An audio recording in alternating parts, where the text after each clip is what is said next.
Hey everyone, welcome back to my channel. I'm here in my Minecraft world just working on some peaceful building projects, and I thought this would be the perfect time to dive into some Reddit stories together. There's something oddly therapeutic about placing blocks and getting lost in other people's drama at the same time. So grab whatever you're working on, get comfortable, and let's explore some wild stories that strangers decided to share with the internet. I've got a collection of relationship drama, workplace chaos, and family dysfunction that'll make you feel better about your own life.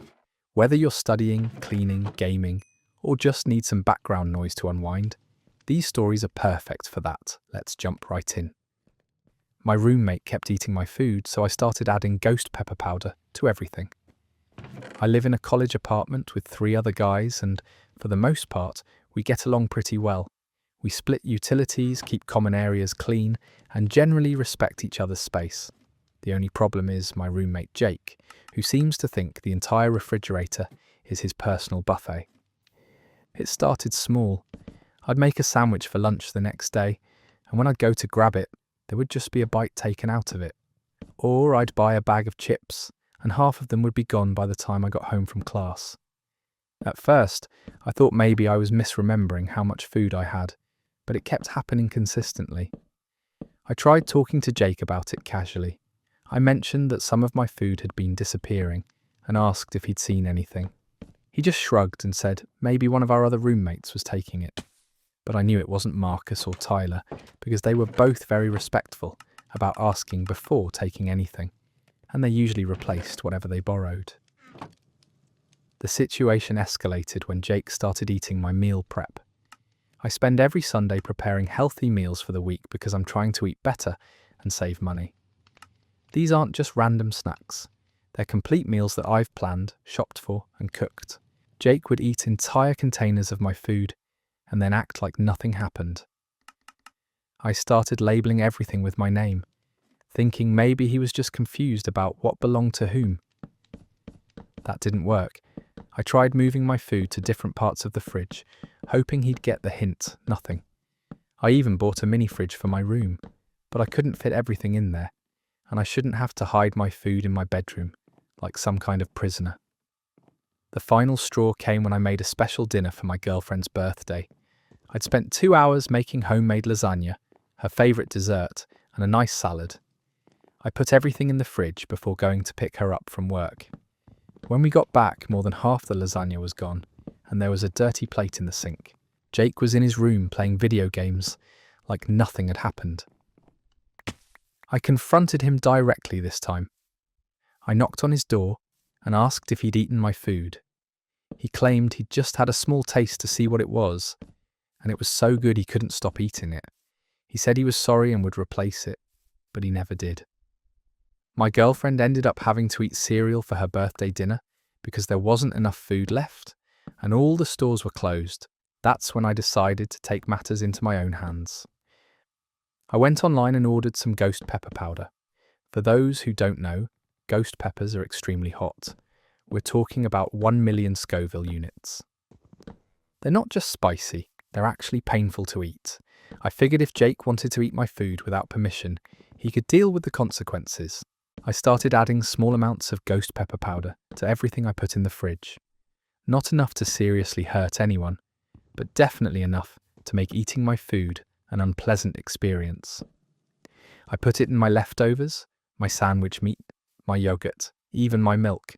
I made sure to keep some untreated food in my mini fridge so I wouldn't accidentally poison myself.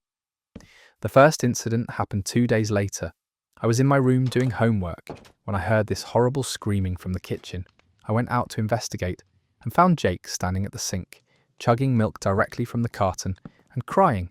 His face was bright red and he was sweating profusely. He kept asking what was wrong with my food and demanding to know what I'd done to it. I played dumb and said I had no idea what he was talking about. I suggested maybe the food had gone bad or something. Jake was too busy trying to cool his mouth down to argue with me. He spent the next hour drinking milk, eating ice cream, and generally suffering. I felt a little bad watching him in pain, but I also felt satisfied that he was finally experiencing consequences for his actions. You'd think that would be enough to stop him, But Jake is apparently not a fast learner. Over the next week, he got hit with the ghost pepper powder 3 more times. Each time, he'd come running out of his room screaming and asking what was wrong with my food. Each time, I'd act confused and concerned, suggesting maybe he should stop eating other people's food if it kept making him sick. The other roommates caught on pretty quickly. Marcus figured it out after he saw me carefully avoiding certain containers in the fridge while Jake was getting destroyed by seemingly random foods. Tyler just started laughing every time Jake got hit with another spicy surprise. Neither of them said anything to Jake, but they both told me privately that they thought it was hilarious and well-deserved. Jake finally stopped eating my food after the 4th incident. He got into some leftover Chinese food that I'd treated with an extra generous amount of ghost pepper powder. This time, he was in the bathroom for over an hour, and I genuinely started to worry that I'd gone too far. But when he came out, he looked at me and said, "I think your food is making me sick. I'm going to stop eating it." I told him that was probably a good idea. The best part is that Jake never figured out I was doing it intentionally. He genuinely believed that there was something wrong with my food that was making him sick. He started telling people that I must have a really sensitive stomach, or weird dietary restrictions because my food was inedible. I never corrected him. Our living situation improved dramatically after that. Jake started buying his own groceries and actually cooking for himself instead of mooching off everyone else. He even started being more respectful about other things around the apartment, like cleaning up after himself and not leaving dirty dishes in the sink. I think getting a taste of his own medicine taught him some valuable lessons about respecting other people's property. I kept the ghost pepper powder for a few more weeks, just in case Jake forgot his lesson, but I never had to use it again. Eventually, I threw it away because it was taking up space in my spice cabinet. The whole experience taught me that sometimes you have to fight fire with fire, or in this case, fight theft with ghost peppers. My girlfriend found out about the whole thing months later and thought it was genius. She said Jake had it coming and that I showed remarkable restraint by not doing something worse. She also made me promise never to use ghost pepper powder on her food, even as a joke. I assured her that the treatment was reserved exclusively for food thieves. This is absolutely brilliant, and I'm taking notes for future reference. The fact that Jake never figured out it was intentional makes this even better.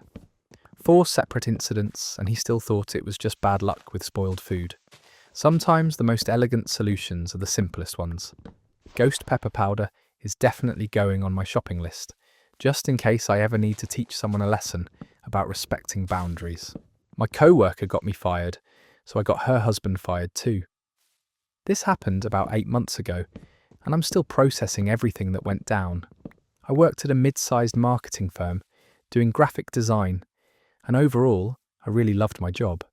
The pay was decent, the projects were interesting, and most of my co-workers were pretty cool to work with. The only exception was this woman named Patricia, who worked in account management. Patricia and I had worked together for about 2 years, and from day one she seemed to have it out for me. She would constantly undermine my work in meetings, suggest changes that made no sense just to assert her authority, and generally made my life difficult whenever she could. I tried to stay professional and just focus on doing good work, but Patricia seemed determined to make me miserable. The breaking point came during a huge project for one of our biggest clients. I had spent weeks designing a complete rebranding package that everyone seemed to love, including the client. But Patricia decided she wanted to make some last-minute changes that would have completely ruined the cohesive design. When I pushed back and explained why her suggestions wouldn't work, she got furious and accused me of being difficult and not being a team player. Instead of handling it professionally, Patricia went straight to our boss and told him that I was being insubordinate and refusing to take direction.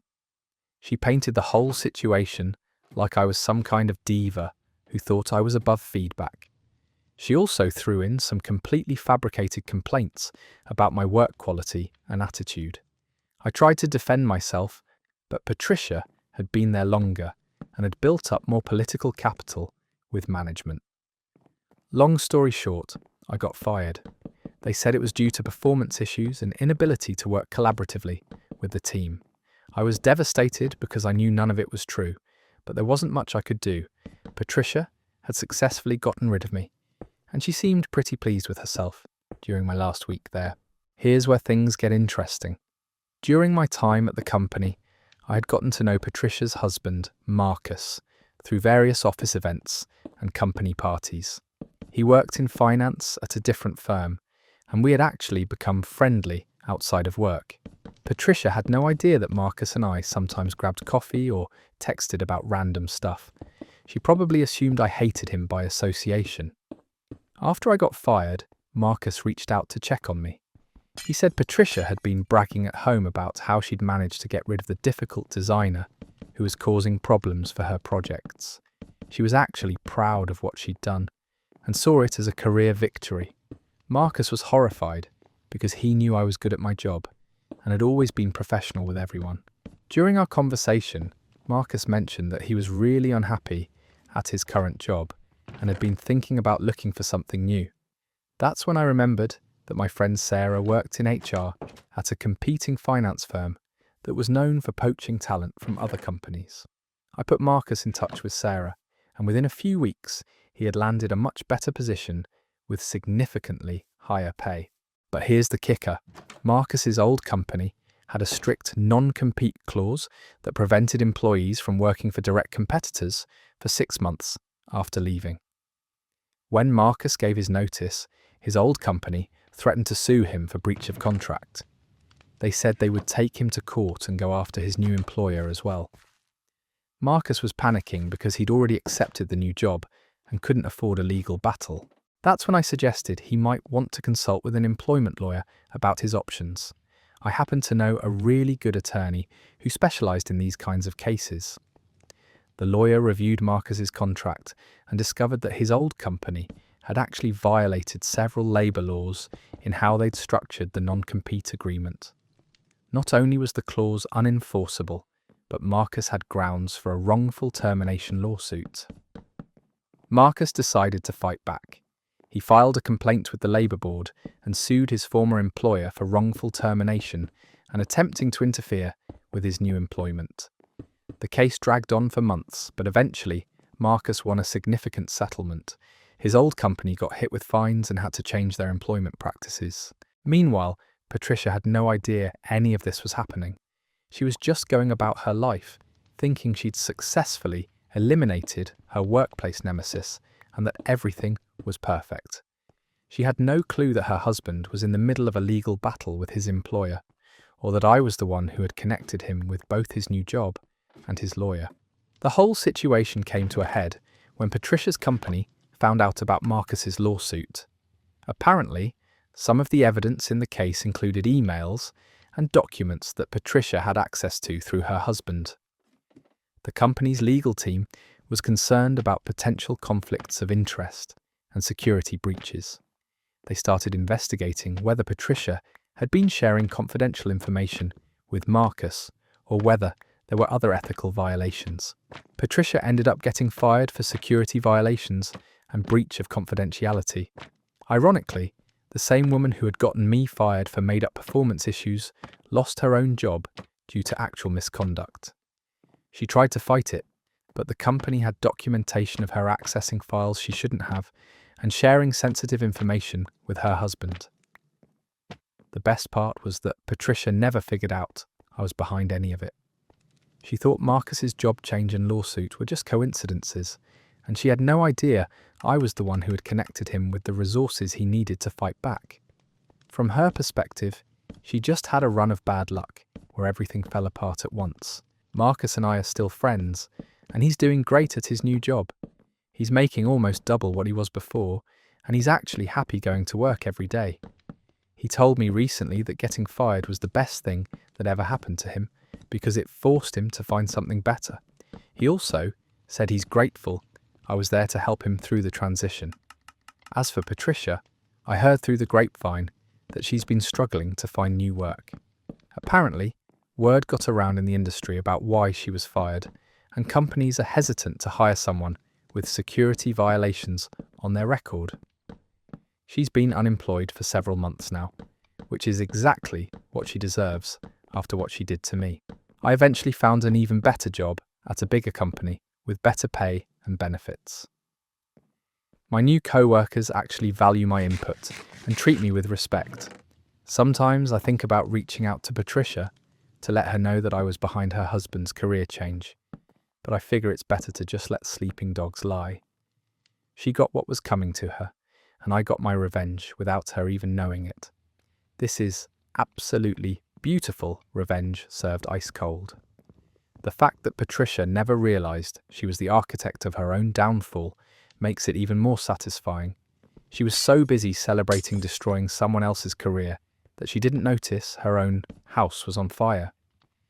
Sometimes karma needs a little help from a well-connected friend with a good lawyer. My mother-in-law tried to ruin my wedding, so I uninvited her the day before. Planning a wedding is stressful enough without having to deal with a mother-in-law who seems determined to sabotage everything. My fiancé David's mom, Helen, has never liked me, and she made that crystal clear from the moment we got engaged. She told David privately that he was making a mistake and that I wasn't good enough for their family. She never said it to my face, but David told me about it because he wanted to be transparent. I tried really hard to win Helen over during our engagement. I included her in wedding planning decisions, asked for her input on things, and generally bent over backwards to make her feel involved. But nothing I did was ever good enough. If I chose flowers she liked, she'd complain about the cost. If I picked a venue she approved of, she'd find something wrong with the catering. It was exhausting trying to please someone who clearly didn't want to be pleased. The real problem started about 3 months before the wedding. Helen began making increasingly unreasonable demands about the guest list, the menu, and even what I should wear. She insisted that her side of the family needed more seats, even though we'd already finalised the headcount with the venue. She wanted me to change the entire menu because her sister was on some weird diet that nobody else had heard of. She even suggested I should wear a different dress because the one I'd chosen was too attention-seeking. David tried to manage his mother, but Helen was relentless. She would call him multiple times a day with new complaints or demands. She started going behind our backs to make changes without telling us. She called the florist and tried to change our flower order. She contacted the DJ and requested different music. She even called the venue and attempted to modify our seating arrangements. We only found out about most of this because the vendors were confused and called us for confirmation. 2 weeks before the wedding, Helen crossed a line that I couldn't forgive. She called my maid of honor Jessica and told her that I was having second thoughts about marrying David. She said I'd been crying and expressing doubts about the relationship, and that maybe Jessica should talk me out of going through with the wedding. This was completely false. I was stressed about wedding planning, but I'd never had any doubts about marrying David. Jessica was confused and concerned, so she called me immediately to check on me. When I told her that none of it was true, she was shocked. She said Helen had been very convincing and had even provided specific details about conversations that never happened. It was clear that Helen was actively trying to sabotage our relationship and break us up before the wedding. I told David what his mother had done, and he was furious. He confronted Helen, and she didn't even deny it. She said she was just looking out for his best interests, and that she thought I was manipulating him. She claimed she was trying to save him from making the biggest mistake of his life. David told her that her behaviour was unacceptable and that she needed to apologise to me and stop interfering with our wedding. Helen's response was to double down. She said she wouldn't apologise for trying to protect her son, and that if David couldn't see what kind of person I really was, then he was too blinded by infatuation to think clearly. She said she was disappointed in him for choosing me over his own family. It was a manipulative guilt trip designed to make David feel bad for standing up to her. The final straw came the day before our wedding. Helen showed up at the venue during our rehearsal dinner setup and started rearranging everything. She moved centerpieces, changed the seating chart, and even tried to remove some of the decorations I'd spent months planning. When the wedding coordinator tried to stop her, Helen claimed she was just helping and that she knew what was best for her son's wedding. I walked into the venue and found Helen directing the staff to take down the string lights I'd specifically requested. She was telling them that the lights were tacky and that the venue looked better without them. When I asked her what she was doing, she said she was just fixing a few things to make the wedding more elegant. She acted like she was doing me a favour by completely changing my vision for the day. That's when I snapped. I told Helen that she was no longer welcome at our wedding and that she needed to leave immediately. She laughed and said I couldn't uninvite the groom's mother and that David would never allow it. She said she'd been planning this wedding longer than I had and that she had every right to be there. She was so confident that David would take her side that she didn't even seem worried about my threat. When David arrived and saw what was happening, he didn't hesitate for a second. He told his mother that she was out of line and that she needed to respect our wishes or leave. Helen started crying and playing the victim, saying that I was trying to drive a wedge between her and her son. She begged David not to let me destroy their family relationship over wedding decorations. David stood firm. He told Helen that she'd had multiple chances to behave appropriately and that she'd chosen to ignore every boundary we'd set. He said that if she couldn't respect me as his future wife, then she couldn't be part of our wedding day. He gave her one last chance to apologise and promised to stay out of our way, but Helen refused. She said she wouldn't grovel to someone who was stealing her son away from her. So we uninvited her. The day before our wedding, we told the venue security not to let Helen in, and we removed her from the guest list. David was sad about it, but he said he couldn't allow his mother to ruin the most important day of our lives. He texted Helen that she was no longer welcome and that her behaviour had consequences. Helen showed up at the venue anyway on our wedding day. She tried to convince security that there had been a misunderstanding and that she was the groom's mother. When they wouldn't let her in, she started causing a scene outside. She was crying and screaming that we were destroying the family and that she just wanted to see her son get married. A few guests heard the commotion, but security handled it quickly and she was escorted away.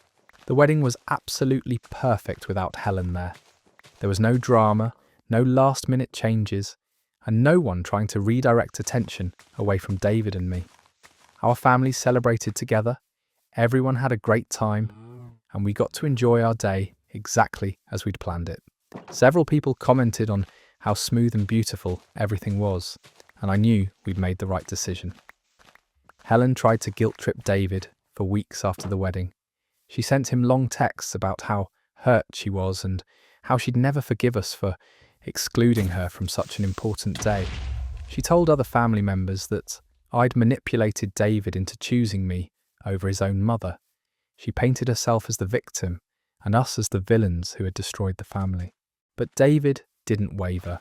He told Helen that she'd made her choices and that the consequences were her own fault. He said that if she wanted to have a relationship with us going forward, she needed to accept me as his wife and treat me with respect. He wasn't going to tolerate her behaviour anymore, and he wasn't going to let her guilt him into feeling bad about protecting our marriage. It's been over a year now, and Helen still hasn't apologised. She's missed family gatherings, holidays, and other important events because she refuses to be in the same room as me. She's basically cut herself off from her son, rather than admit she was wrong. David is sad about losing his relationship with his mother, but he says he doesn't regret standing up for me and our marriage. Sometimes I wonder if we were too harsh by uninviting her the day before the wedding. But then I remember how she tried to sabotage our relationship and ruin our special day, and I know we made the right choice. She had countless opportunities to change her behaviour and chose not to. Some people don't learn unless they face real consequences, and Helen needed to learn that her actions had limits. Helen made her bed, and now she has to lie in it.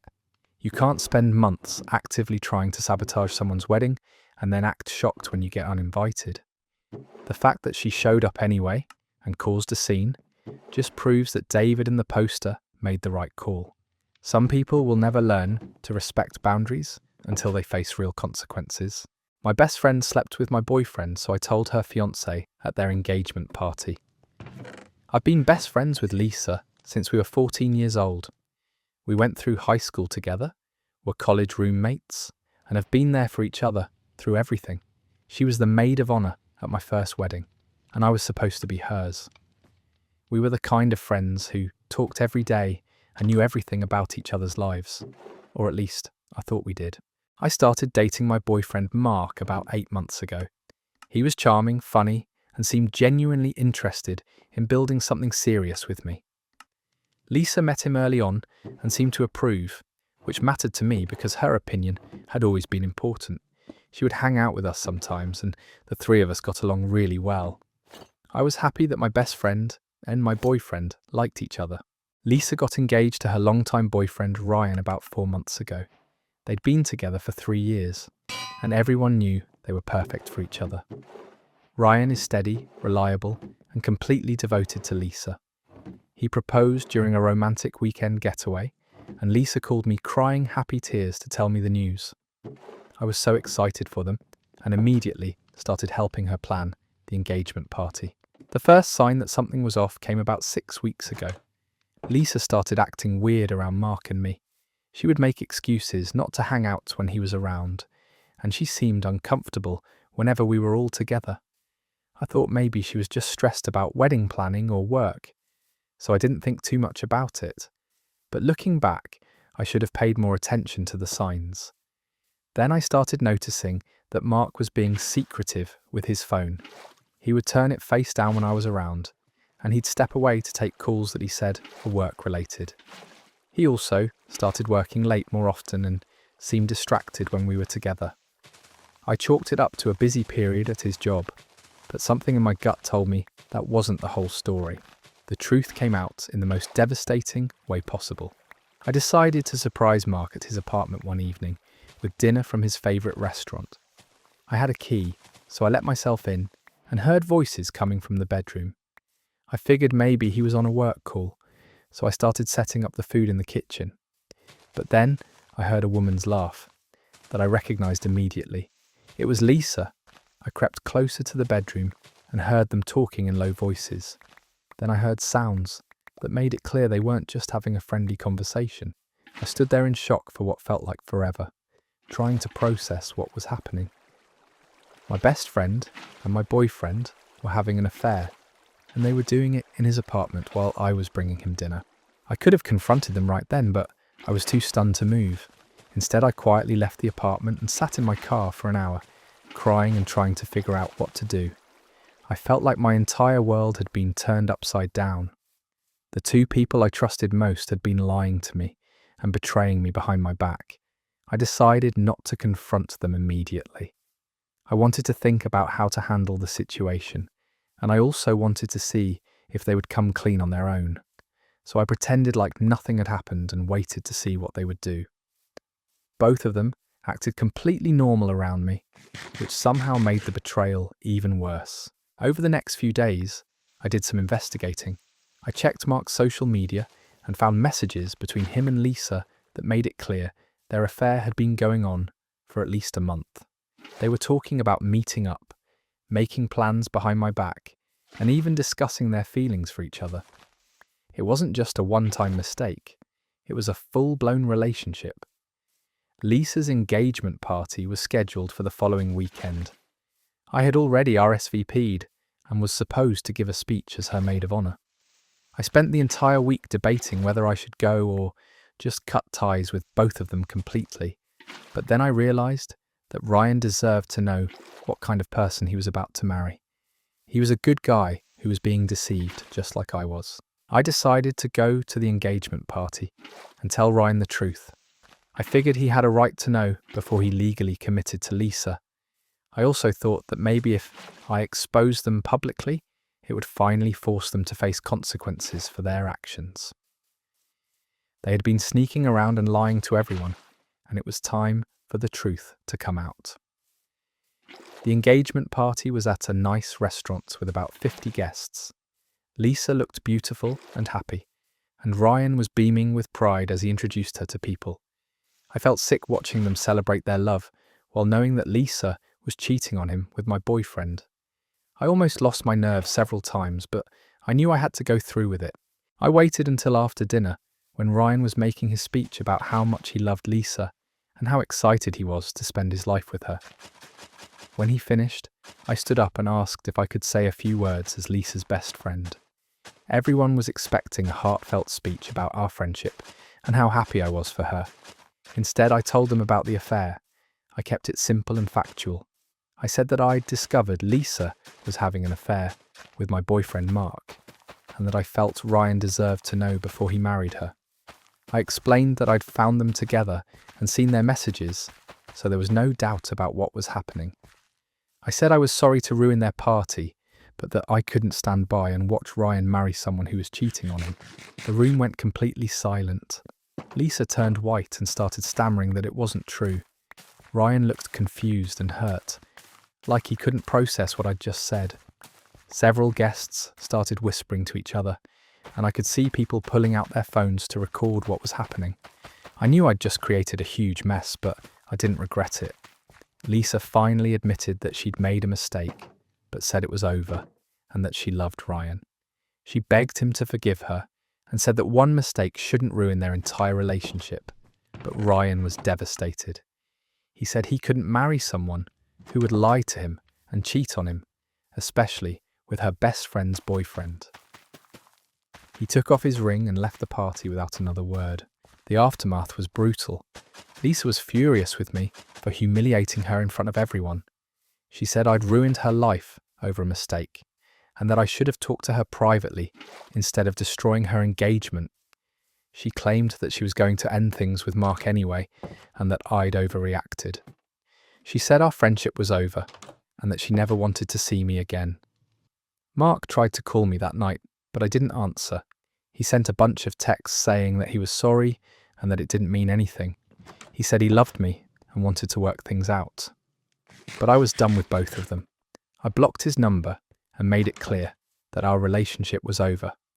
I wasn't going to give him a chance to manipulate me or make excuses for what he'd done. Ryan reached out to me a few days later to thank me for telling him the truth.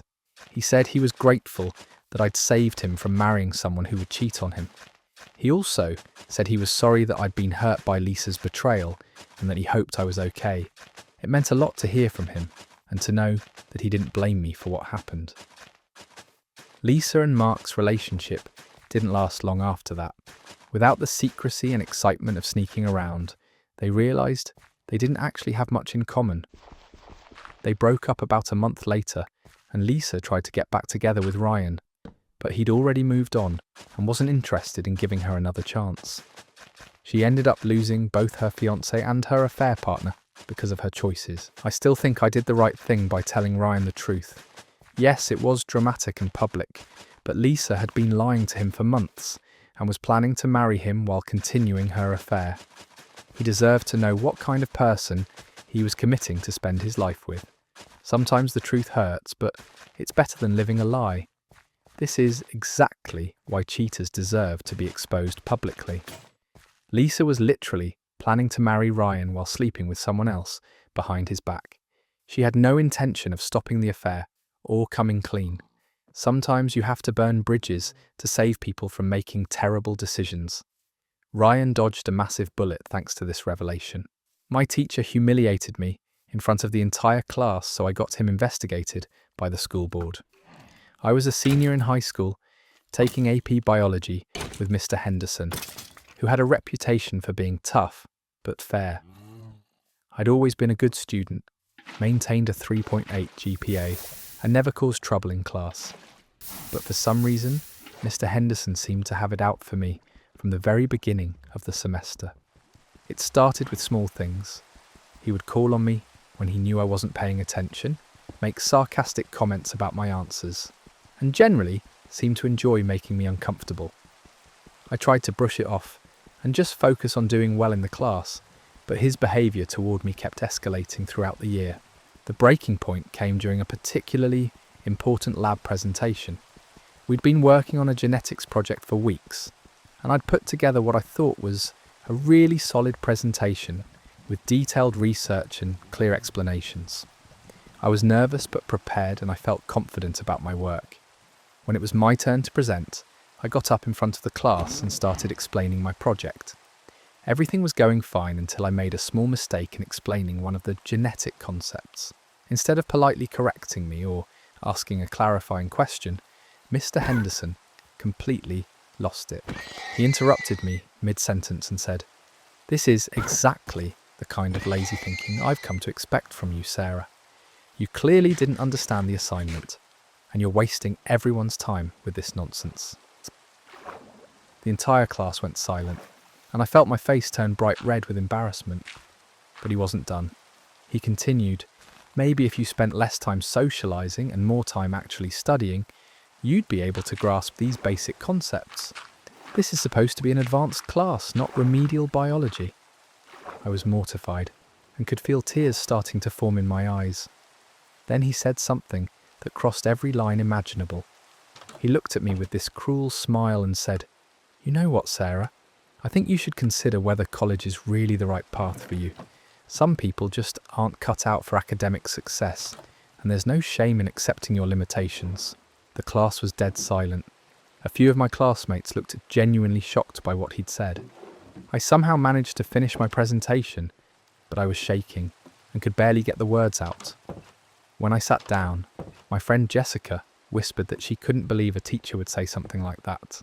I went home that day and cried for hours. My parents could tell something was wrong, and when I told them what happened, they were furious. My mum immediately wanted to call the school, but I begged her not to. I was embarrassed and didn't want to make things worse with Mr. Henderson. I thought if I just kept my head down and got through the rest of the semester, everything would be fine. But things didn't get better. Mr. Henderson continued to single me out in class, grade my work more harshly than other students, and make comments designed to undermine my confidence. I started dreading going to biology class, and even considered dropping the course, but I needed the AP credit for college applications. That's when I decided to start documenting everything. I began writing down every inappropriate comment, every instance of unfair treatment, and every time he singled me out for public humiliation. I also started recording our class sessions on my phone, being careful to keep it hidden so he wouldn't notice. Over the next few weeks, I collected a substantial amount of evidence. I had recordings of him making personal attacks on my intelligence, showing clear favoritism towards certain students, and even using inappropriate language in class. I also documented several instances where he graded my work unfairly compared to other students who had submitted similar quality work. The final straw came when Mr. Henderson returned our midterm exams. I had studied for weeks and felt confident about my performance, but when I got my test back, I had received a D-. I was devastated because I knew I had answered most of the questions correctly. When I looked at my friend's test, who had gotten an A, I realised that several of my answers were identical to hers, but had been marked wrong. I approached Mr. Henderson after class to ask about the discrepancy in grading. He barely looked at my test and said, "Your answers show a fundamental misunderstanding of the material. Just because you can memorise facts doesn't mean you understand the concepts." When I pointed out specific examples where my answers were correct but marked wrong, he became defensive and told me to stop questioning his expertise. That night, I decided I'd had enough. I organised all my documentation, compiled the recordings, and wrote a detailed letter explaining everything that had happened. I included specific dates, direct quotes, and examples of discriminatory grading practices. Then I sent everything to the principal, the school board, and the district superintendent. The response was swift and thorough. Within 2 days, I was called into the principal's office, along with my parents. The principal, Mrs. Rodriguez, said they were taking my complaint very seriously and would be conducting a full investigation. She assured me that I wouldn't face any retaliation and that they would handle the situation appropriately. The investigation lasted about 2 weeks. During that time, Mr. Henderson was placed on administrative leave while they interviewed other students, reviewed his grading practices, and examined all the evidence I had provided. Several of my classmates came forward with their own stories about his inappropriate behaviour and unfair treatment of students. The school board found that Mr. Henderson had violated multiple policies regarding professional conduct, fair grading practices, and student treatment. They determined that his behaviour toward me constituted harassment and created a hostile learning environment. The recordings I had made were particularly damning because they provided clear evidence of his unprofessional conduct. Mr. Henderson was fired immediately. The school board also issued a formal apology to me and my family, and they implemented new policies to prevent similar situations from happening in the future. They brought in a new teacher to finish the semester, and she was amazing, supportive, fair, and genuinely interested in helping students succeed. The best part was that my grade in the class was completely reviewed by an independent evaluator. When my work was graded fairly and objectively, I ended up with an A in the course. The new teacher even said that my genetics project was one of the best she'd seen, and asked if she could use it as an example for future students. Word spread quickly through the school about what had happened. Some students said they were glad someone had finally stood up to Mr. Henderson because they'd witnessed his inappropriate behaviour toward other students over the years.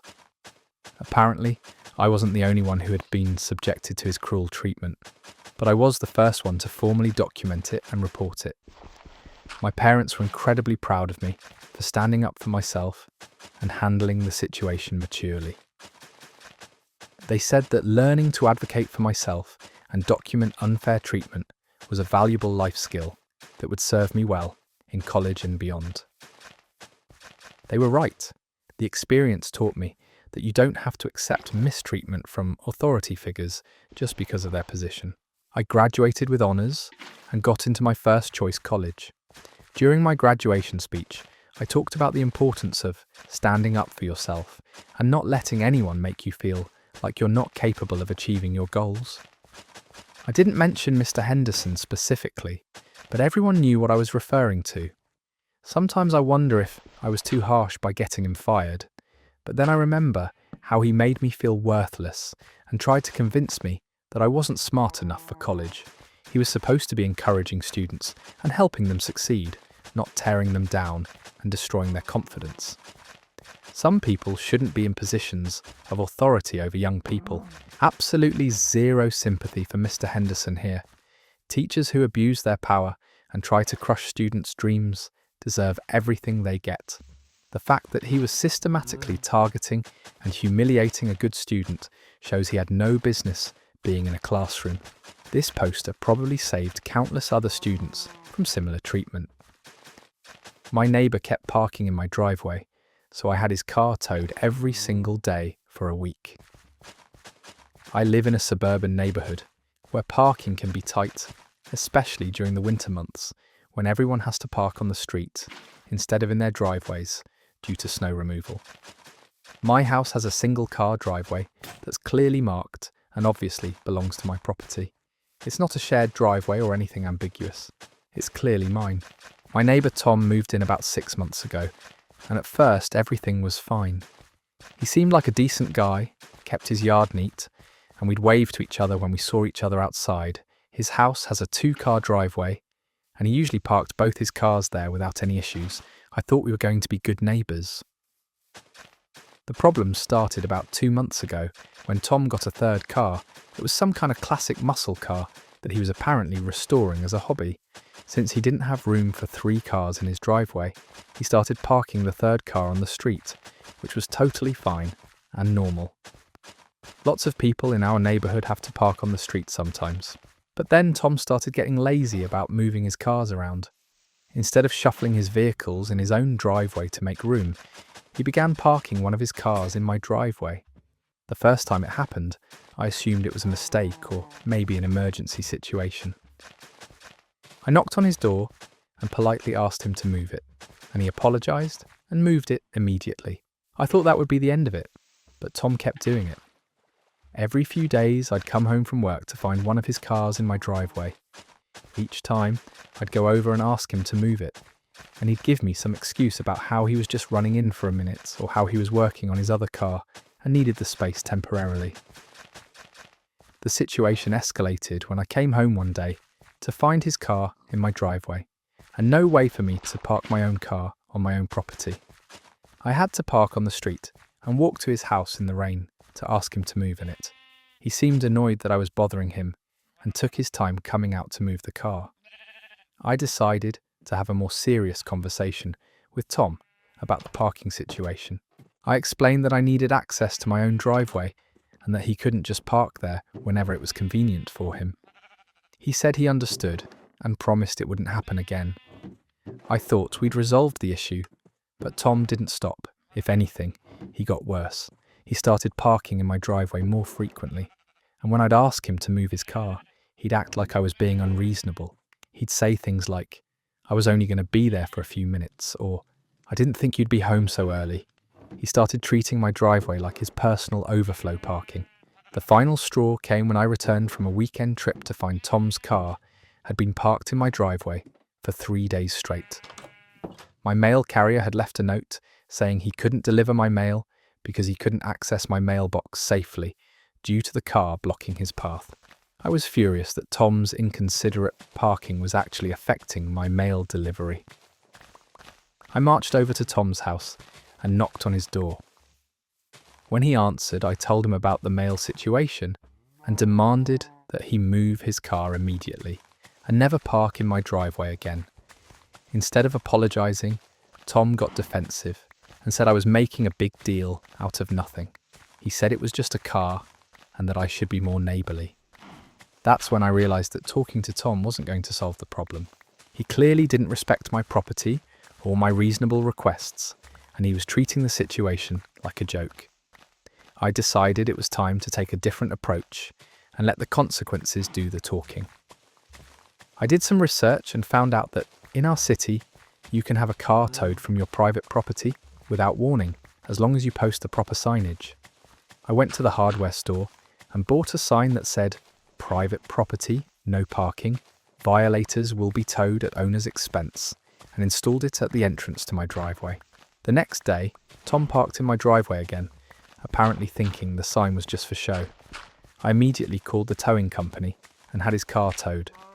The towing fee was $150 plus storage costs, and Tom had to take a taxi to the impound lot to get his car back. He came over that evening screaming about how I was being a terrible neighbour and how he was going to report me to the homeowners association. I calmly explained that I'd warned him multiple times about parking in my driveway and that the sign clearly stated the consequences. I told him that if he parked there again, I'd have his car towed again. He stormed off, muttering about how I was being ridiculous and how he was going to make my life difficult. Tom, apparently, didn't take me seriously because he parked in my driveway again the very next day. I had his car towed again. This time, the towing fee was even higher because it was considered a repeat offence. Tom came over that evening, and instead of being angry, he tried to negotiate with me. He offered to pay me $20 a month to let him park in my driveway occasionally. I told him absolutely not. I explained that I needed my driveway for my own car and that he had his own driveway for his vehicles. I said that if he needed more parking space, he should rent a storage unit or find another solution that didn't involve using my property without permission. He left looking frustrated and defeated, but Tom still didn't learn his lesson. Over the next 5 days, he parked in my driveway 4 more times, and I had his car towed every single time. By the end of the week, he'd racked up over $800 in towing and storage fees. His wife came over on Friday evening, looking embarrassed and exhausted, to ask me to please stop having their cars towed. She explained that Tom was too proud to admit he was wrong, but that the towing fees were causing serious financial stress for their family. She said they couldn't afford to keep paying hundreds of dollars every few days, and she begged me to give them one more chance. She promised that Tom would never park in my driveway again, and that she would personally make sure he respected my property. I felt bad for Tom's wife, because she seemed genuinely sorry and embarrassed about the whole situation. I told her that I didn't want to cause financial hardship for their family, but that I also couldn't allow Tom to keep using my driveway as his personal parking spot. I said that if Tom parked there one more time, I'd continue having his cars towed until he learned to respect boundaries. Tom never parked in my driveway again. In fact, he went out of his way to avoid me for several weeks after that. Eventually, he sold one of his cars, which solved his parking problem completely. We don't really talk anymore, but we coexist peacefully as neighbours, and he's never violated my property again. The whole experience taught me that sometimes you have to enforce boundaries with consequences rather than just words. Tom didn't respect my polite requests or my direct confrontations, but he definitely understood the financial impact of having his car towed repeatedly. Sometimes people only learn when their actions start costing them money.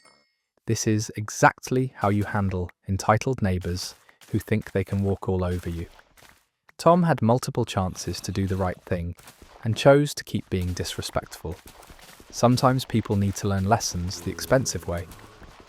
The fact that it took $800 in towing fees for him to finally get the message says everything about his character. My boss made me work on my birthday, so I quit during the busiest day of the year.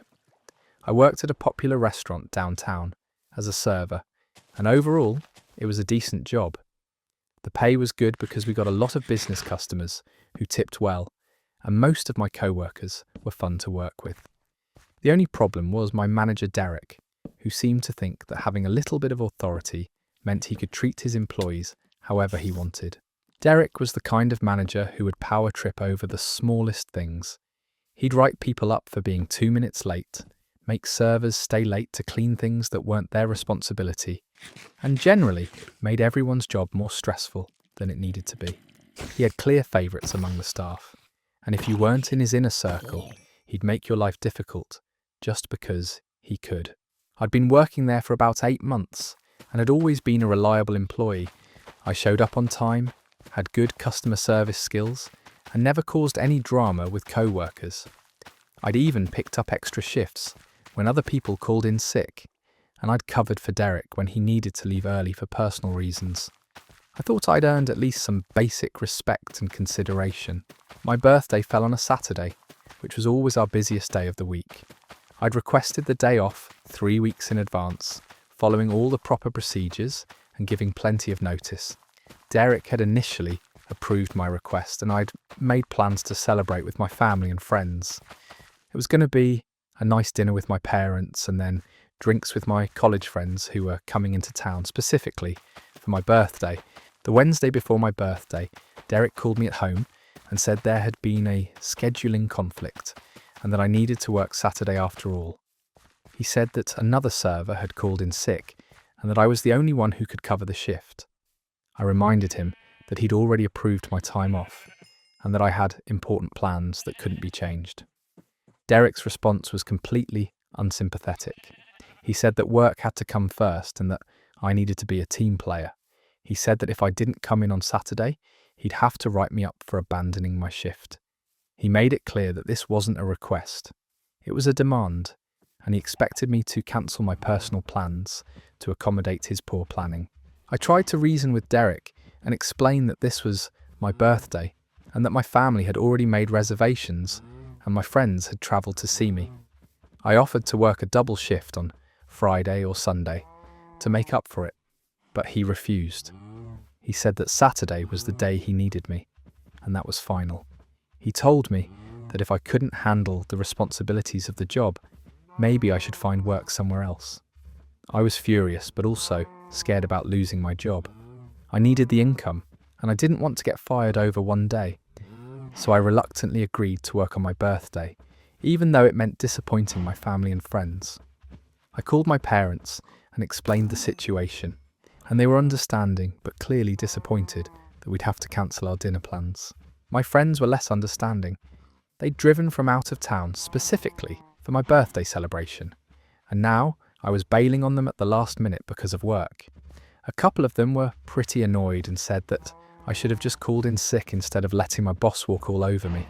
They weren't wrong, but I was trying to be responsible and keep my job. Saturday arrived, and I showed up to work feeling bitter and resentful.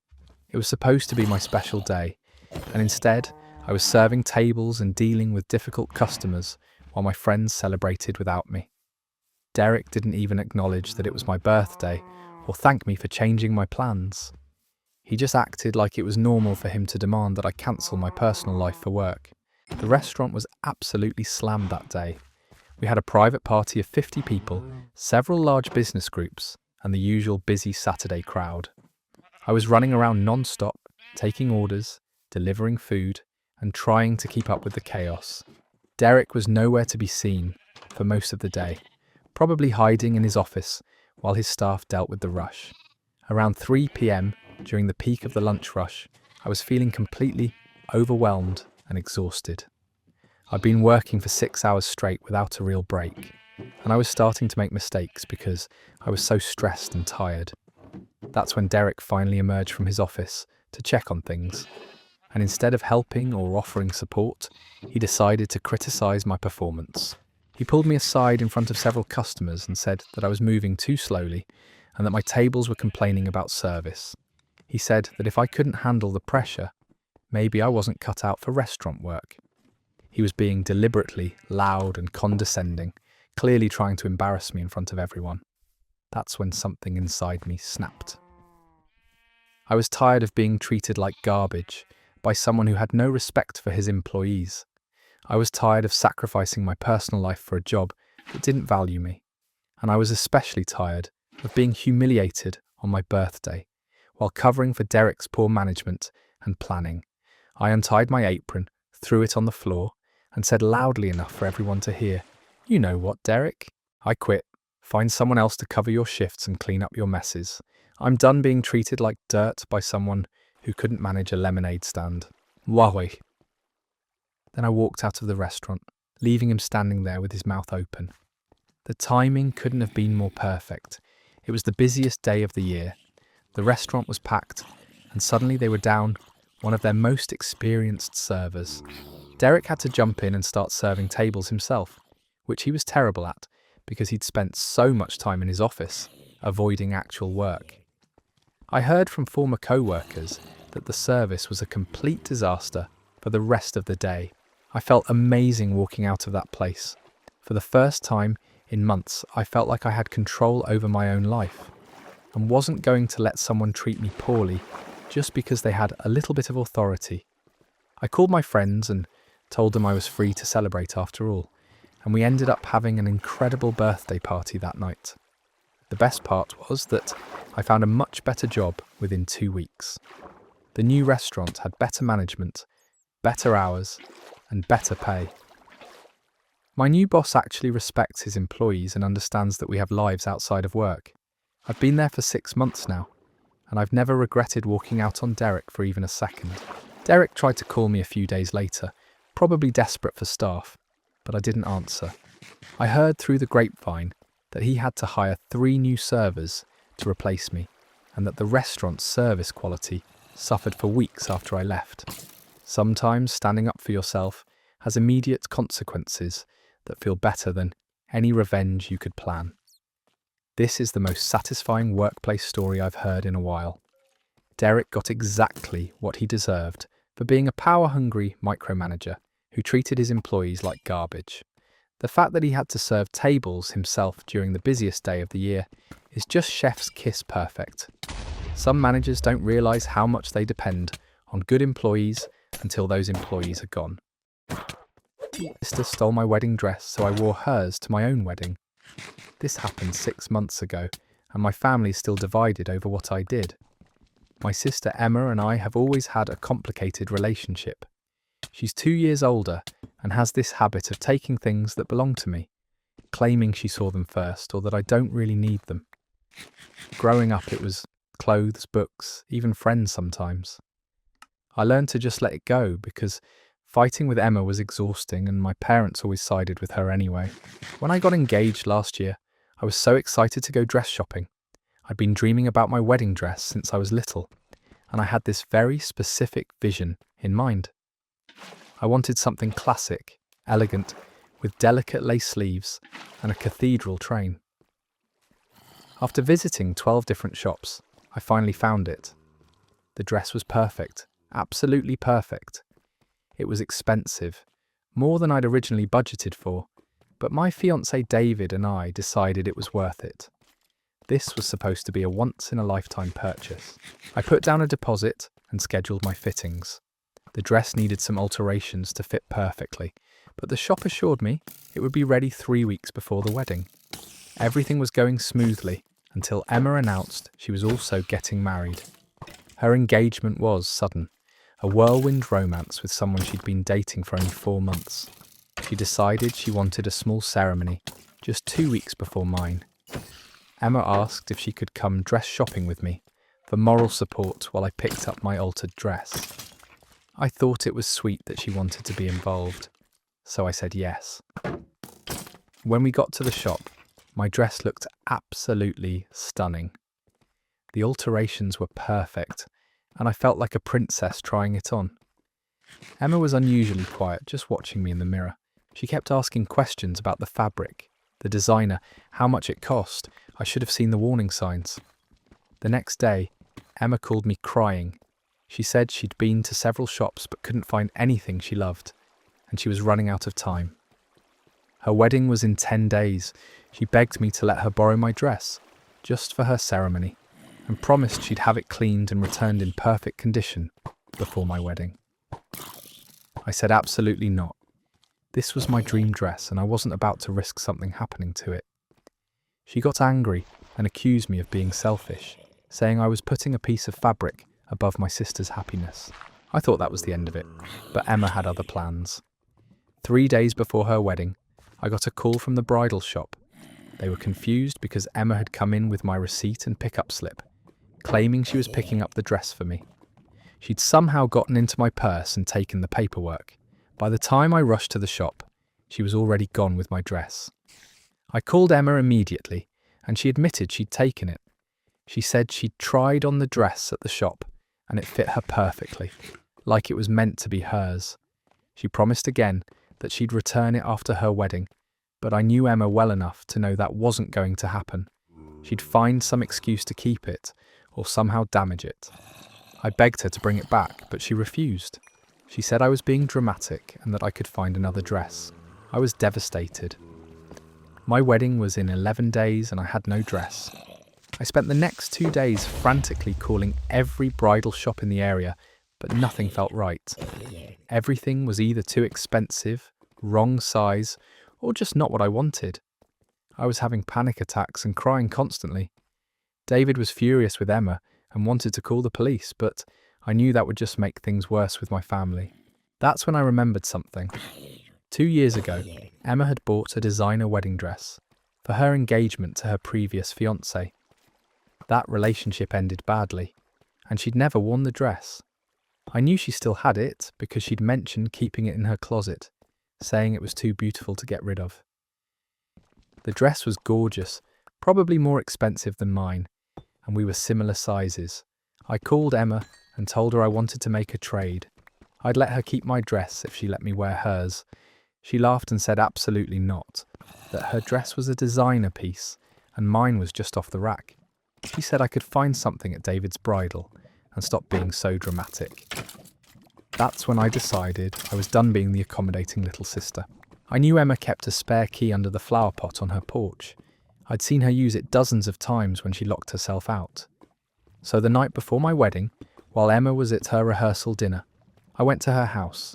I used the key, went straight to her closet and took the dress.